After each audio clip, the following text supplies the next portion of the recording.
Welcome to our third video in 4-part YouTube series regarding the overviews of CAMS study guide. We are now reviewing the most important chapter of CAMS study guide. This chapter is important in the sense that it provides a guideline on how to establish effective and efficient anti-money laundering and combating terrorism financing program in any organization and how to identify red flags for different types of money laundering and terrorist financing activities. Therefore, please watch this video till the end.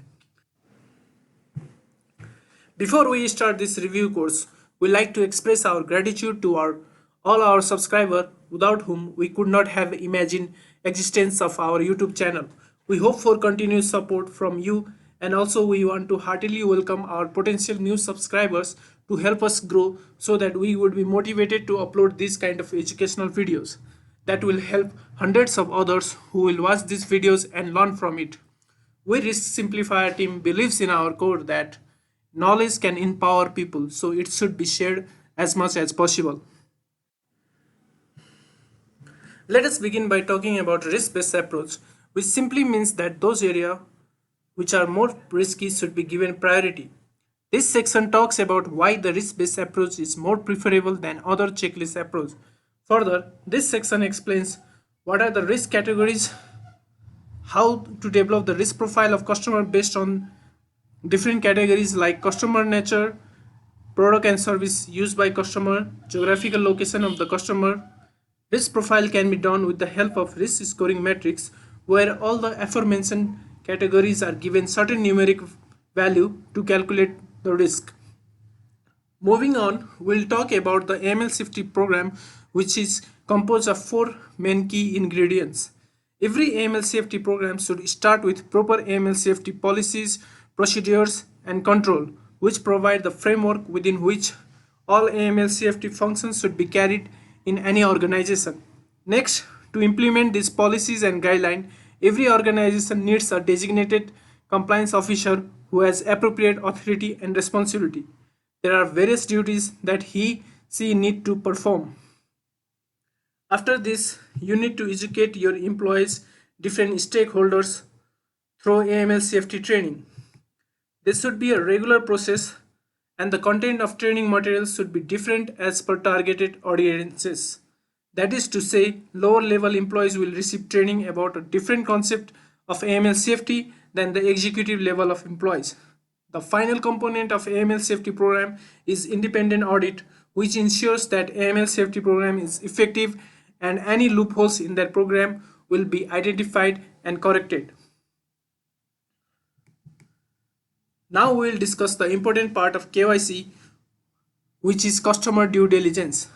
There are different elements of customer due diligence that you need to know, starting from customer identification to their profiling, transaction monitoring, and finally documentation.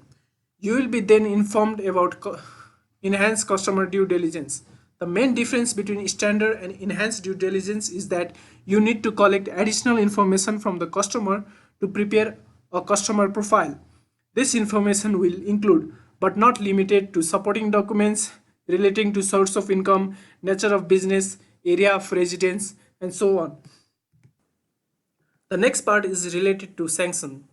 This section will describe 3 different types of sanction. They are targeted, sectoral, and comprehensive sanction. The comprehensive sanction is severe one as it prohibits all trade financing activities for a particular nation, whereas sectoral sanction prohibits certain kind of financial dealings, and targeted sanction are for specific individuals like named terrorists and criminals. There are different sanction lists developed by EU, UN, HMT, and other nations. Continuing, we'll talk about screening of politically exposed person. The only effective tool available for this type of screening is having a good database of PEPs so that customer names can be screened against this database to identify PEP. Another important part of KYC is Know Your Employee program. It is not only sufficient to know about your customer, but you need to be aware of your employees. Therefore, background screening is important at the time of hiring any employee or when there is a change in job role or at the time of promotion, so that organization can be assured that the right kind of employee is being employed who don't have any kind of shady criminal record. Also, reference checking is must so that the organization can know under what terms the employee has previously resigned from his or her job. If he or she was forced to resign, then your organization may want to explore the reason for that. The final section is about suspicious transaction monitoring. Organization can use automated monitoring system which will provide the options of generating red flags based on different scenarios, developing transaction history, facilitating automated reporting. You have also an option for setting risk parameters for risk profiling. The automated system also provides with workflow feature which helps to build a case on suspicious transaction and forward it to concerned person for monitoring and reporting.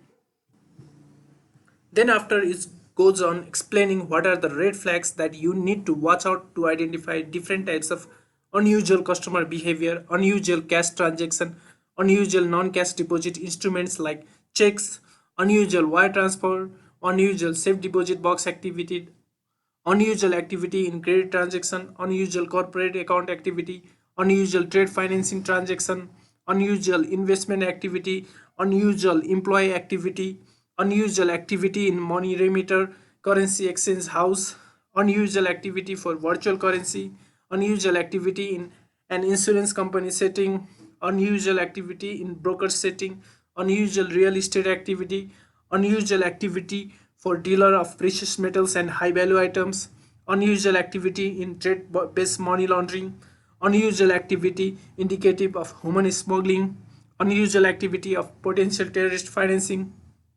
This section provides the list of red flags that might indicate different types of suspicious activities.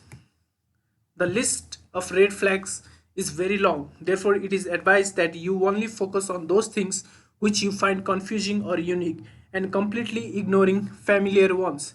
In this way, you will have a lot less to remember.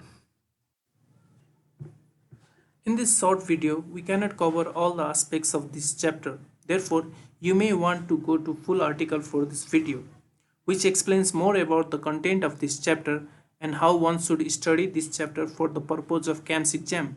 You will find this article very interesting and informational. The link for this article is given below in the description section of this video.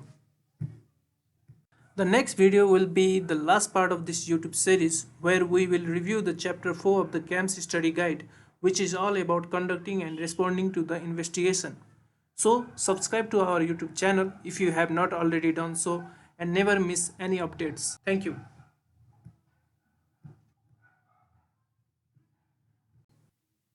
Also, you can play our quiz which will make you familiarize with CAMS questions that are usually asked in the exam. So you will have a twofold advantage. That is, one, you can get a mental picture of what question will be asked in CAMS. Another is you can test your knowledge in this subject.